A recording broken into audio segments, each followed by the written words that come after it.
les carnets de la création.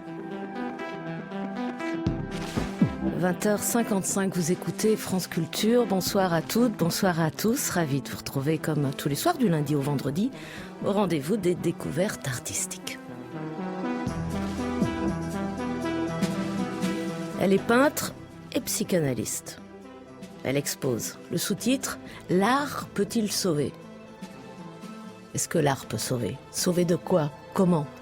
On va l'écouter, elle nous explique. On est ce soir avec Claudia Montanari, une exposition dont le titre est « Happy Burn Up » et non pas « Burn Out ». Donc c'est à la Gazette Café, c'est à Montpellier, c'est jusqu'à la fin de la semaine, jusqu'au 31 mars.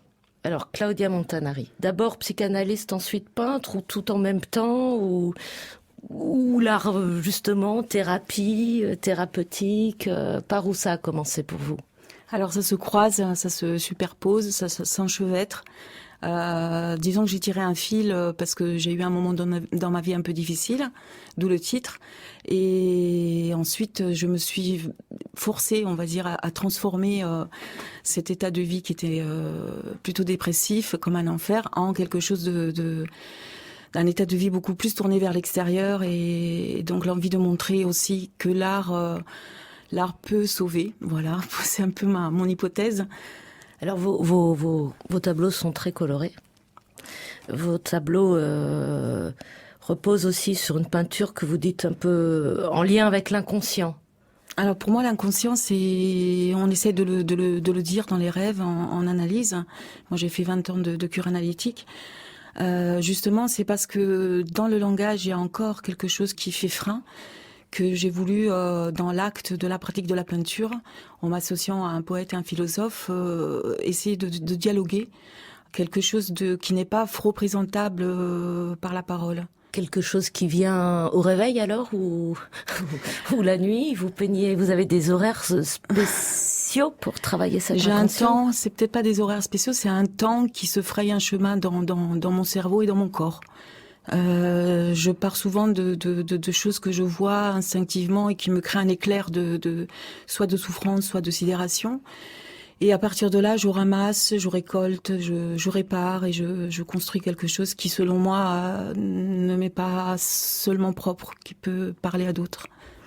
Quel est le sens de la couleur ? Mais je sais que je suis happée par le turquoise, par le bleu. Les autres couleurs viennent ensuite, comme par le jaune vient aussi, mais un peu comme par dépit, parce que je veux pas montrer que du turquoise.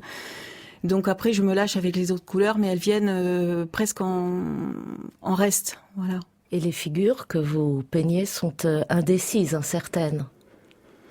Alors elles sont incertaines, surtout dans les derniers tableaux, parce que je vais vers l'effacement. C'est-à-dire que j'efface de plus en plus ma première singularité, qui est d'être instinctive, de faire des tracés, des ronds, et de pas contrôler. Et maintenant, je suis plus dans un contrôle, mais justement, c'est une transformation pendant l'œuvre. C'est-à-dire que j'essaye d'aller... Alors j'ai un mot qui m'est venu justement en venant ici, au de la vigne, c'est la transsubstantiation. C'est un mot un peu compliqué qui vient de la chrétienté, mais c'est pour montrer le changement de substance, d'essence qu'on peut obtenir en chacun en mettant en pratique quelque chose avec son corps.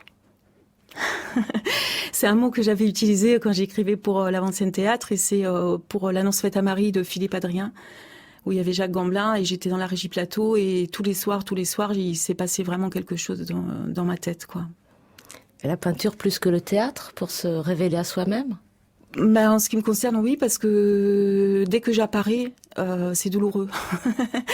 Donc aller sur scène, pour moi, c'était vraiment source de conflit, quoi. Et la peinture, c'est l'effacement ? La révélation différente. Pour moi, c'est un effacement, mais temporaire. C'est-à-dire que pour moi, ça n'a pas de sens si ça s'ouvre pas sur une question qui, en ce moment, est donc cette question. Donc, je m'interroge souvent à travers la peinture, oui. La question étant ? Ben, l'art peut-il sauver ? Merci beaucoup, Claudia Montanari. À voir donc votre exposition à la Gazette Café à Montpellier jusqu'au 31 mars. Le titre de l'exposition, Happy Burn Up. Renseignements sur franceculture.fr, à la page de notre émission Les Carnets de la Création, où vous trouverez également nos podcasts des précédentes émissions. Inès Duperron, Charlotte Roux, Alain Joubert, Betty Yamanjan Stagiaire et Aude Lavigne.